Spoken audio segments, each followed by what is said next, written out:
يا أيها الذين آمنوا إذا نودي للصلاة من يوم الجمعة فاسعوا إلى ذكر الله وذروا البيع ذلكم خير لكم إن كنتم تعلمون.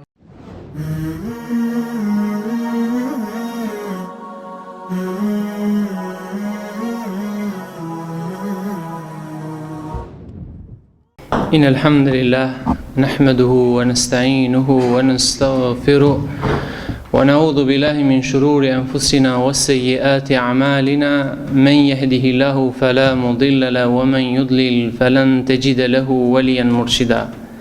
أحمد سبحانا حمدا يليق بجلاله وأشكر شكرا يليق بكماله وأصلي وسلم على خير المبعوث رحمة للعالمين نبينا محمد وعلى آله وأصحابه أجمعين. اللهم أرنا الحق حقا وارزقنا اتباعه وأرنا الباطل باطلا وارزقنا اجتنابه أما بعد.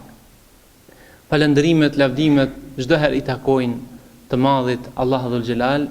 Salavatet ja dërgojmë pejgamberit e tij Muhammedit sallallahu alaihi wasallam, familjes, shokët dhe mbi gjithë besimtarët që ndjekin rrugën e tij deri në ditën e gjykimit. Tema për cilën do të flasim sot, të nderuar vëllezër, do të jetë padrejtësia ndaj gruas dje dhe sot. Për padrejtësinë ndaj gruas dje kemi fol, ndaj gruas dje tek popujt e ndryshëm se si është trajtuar gruaja, çfarë dhunë është ushtruar dhe çfarë vende ajo ka pas në familjen dhe shoqëri. Sot do të flasim për padrejtësinë e gruas sot në botën në thojza moderne, demokratike, e cila shpeshherë nuk dallon nga ai trajtim që u ka bodje edhe sot se si trajtohet gruaja.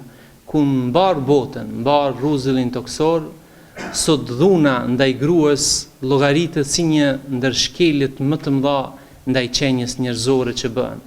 Dhe nuk ka vend në botë që nuk mbahen seminare, konferenca të ndryshme që të trajtohet ky problem, e një ndër këto vende është edhe Kosova dhe jo më larg se 2 ditë në vendin ton ka qenë një konferencë ndërkombëtare e cila është trajtuar këtë temë, Islami në parandalimin, Islamin parandalimin e dhunës ndaj gruas. Por dhuna është një term shumë I madh. Ajo përfshin shumë aspekte.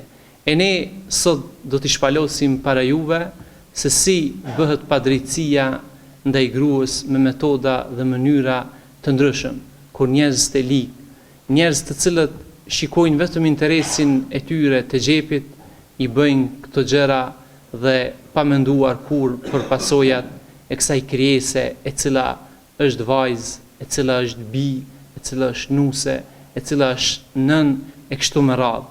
Nga se gruaja nëse rregullohet çështja e saj, statusi I saj, nëse gruaja e lun rolin e vet në familje, do të rregullohet e tërë shoqëria. Por nëse në familje gruaja ka probleme, ushtrohet dhuna ndaj saj, bëhet padrejtësia ndaj saj, dini se edhe shoqëria do t'i kenë të njëjtat probleme sa ato reflektohen shumë shpejt. Një ndër pamjet e padrejtësisë që bëhet ndaj gruas është shfrytëzimi I gruas për marketing. Sot në mbar rruzëllin toksor, gruaja është një ndër faktorët më së shumti që shfrytëzohet për marketing. Edhe pse në shumicën e rasteve ky marketing nuk ka të bëjë asgjë me gruan, por ja që sipas një studimi që del, që e kanë bërë në etikën e marketingut, del se 93% në marketing shfrytëzohet gruaja. Gruaja do thotë është një term më I madh që ne e përmendim, por ajo përfshin vajzat, përfshin do thotë gjinien femrore në përgjithësi, pa marrë parasysh moshën, do thotë del se në marketing sot përfshihet do thotë 93% kur gruaja përfshihet. Edhe pse në shumicën e rasteve nuk e din ti se për kën është ajo shit blerje, ose ajo shitje për kën është, a është për veturën apo shitet ajo që është afër veturës. Hapja e vendeve të punës e cila nuk përshtatet me natyrën e femrës. një ndër padrejtësitë të mëdha sot që i bëhet në emër të barazisë gjinore sot që thirren, njerëz do thotë të ligë hapin vendet e punës për gjinien femërore për gratë, edhe pse nuk i përshtatet ai vend do thotë gruas. Shpesh herë kjo bëhet me dashje do thotë, e në shumicën e raste bëhet edhe me dhunë dhe me presion ndaj gruas për të ushtruar atë detyrë. Gruaja është e krijuar për diçka tjetër. Gruaja është e krijuar për me qenë nën, për me qenë edukatore, për me qenë punë të cilat i përshtaten, por gruaja nuk është e krijuar për mi kry disa punë që as vet burrat vështirë e kanë do thotë mi kry ato punë. Prej tjera do thotë që bëhen padrejtësitë është dhuna do thotë ndaj gruas. Dhuna përfshin do thotë në shumë aspekte, aspektin psiqik, fizik, seksual, ndaj gruas sot që bëhen. 33% të grave sot në botë, do thotë gjatë tërë jetës së tyre përjetojnë dhunë në veten e tyre. Nga mosha 15 deri në 44 vjeç, gratë vdesin nga dhuna dhe mbesin të paafta për jetën e tyre, më shumë se sa shkakton sot vdekjen kanceri, malaria, aksidentet e trafikut apo lufta. Do thotë dhuna si pasojë e saj shkakton më shumë se smundjet apo tragjedi do thotë që janë vdekjepruse. Në Kosovën tonë, policia shënon mbi 1000 raste çdo vit, më shumë se mbi 1000 raste shënon të regjistruar, të cilat paraqiten do thotë gratë që ushtron dhunë do thotë qoftë vllau, qoftë burri apo baba shpeshherë ndaj tyre. Disa të pamje, do thotë disa nga pamjet e dhunës ndaj gruas, ajo psiqike që është shpeshherë më e vështira, nga se është diçka e fshehtë. Gruaja mund të përjetojë dhunë psiqike, do thotë presion psiqik, kërcënim me vrasje se ti nëse e bën kët, nëse e lajmëron, nëse ajo për një kohë do thotë gjatë jeton në një presion psiqik e pasoja të saj do të jetë shumë më të mëdha se shpeshherë ai fizik, nga se dhuna fizike është diçka që shihet, dikush e sheh dhe mund do thotë të reagon ndaj saj, por ajo psiqike në shumicën e rasteve dhe vetë viktima e mban mshehur.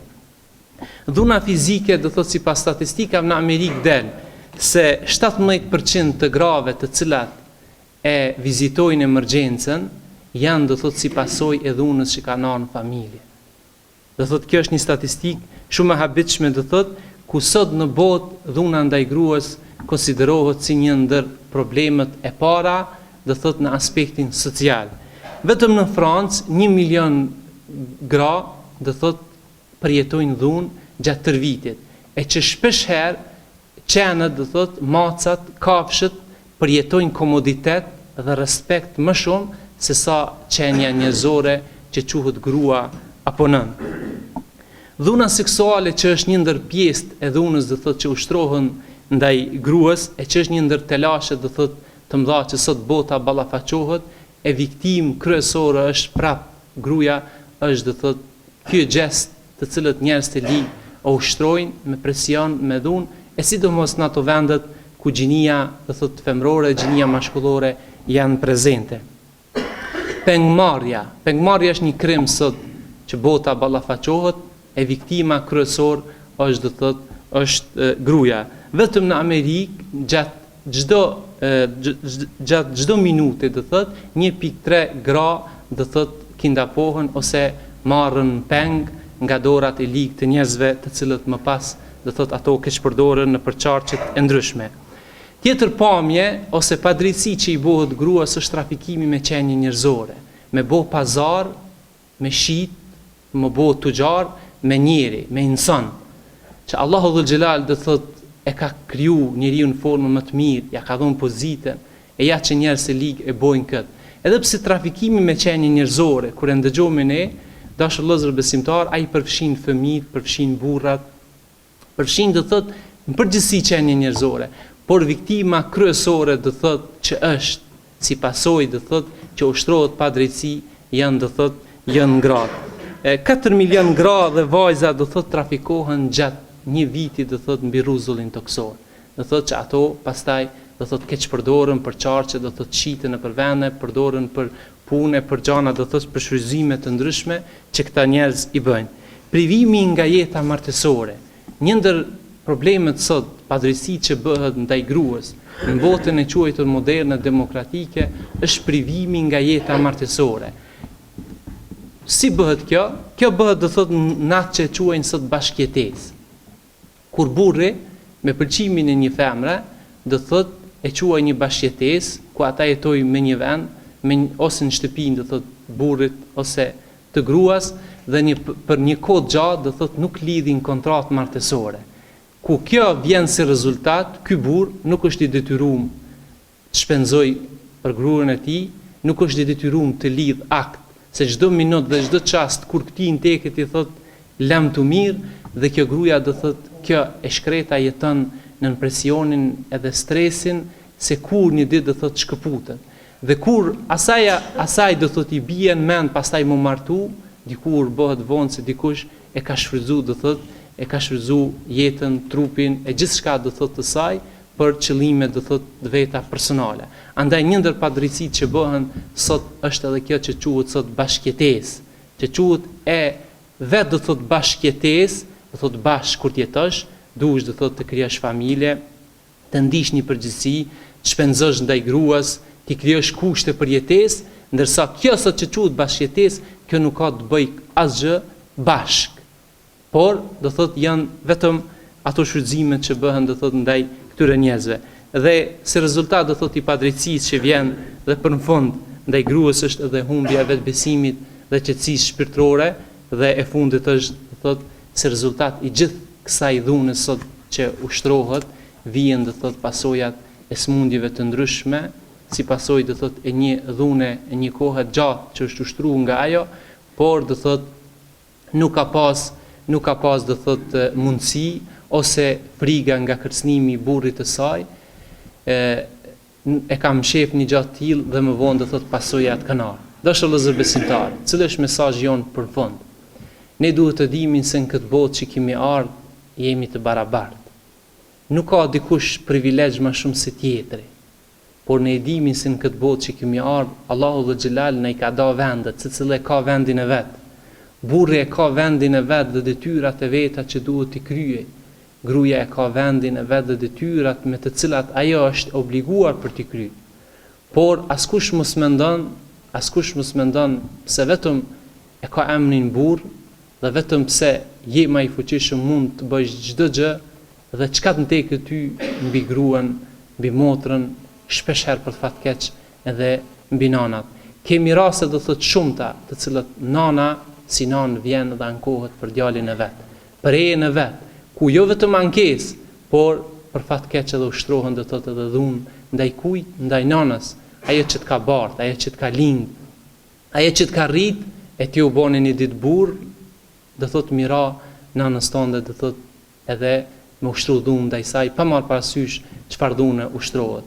Por le të jemi ata të gjithë së bashku, të cilët kontribuomi në familjet tona, duke munduar që të krijohemi një harmoni, një jetë të qetë, një jetë të lumtur, një jetë të rahatshme, e jo një jetë të ngarkuar, një jetë me stres, një jetë që e cila shpesh herë njerëzit do thotë po lakmojnë nga gjërat të cilat janë të kota, e të cilat nuk sjellin dobi, e shpesh herë do thotë pe harrojnë qëllimin pse ne jemi ardhur në këtë jetë, pse ne kemi kriju familje e kështu me radhë. Lutë Allahun dhul Xhelal që çdo shtëpi muslimane të ketë rahati, qetësi e mos të ketë dhunë. Sallallahu ala nabina Muhammad.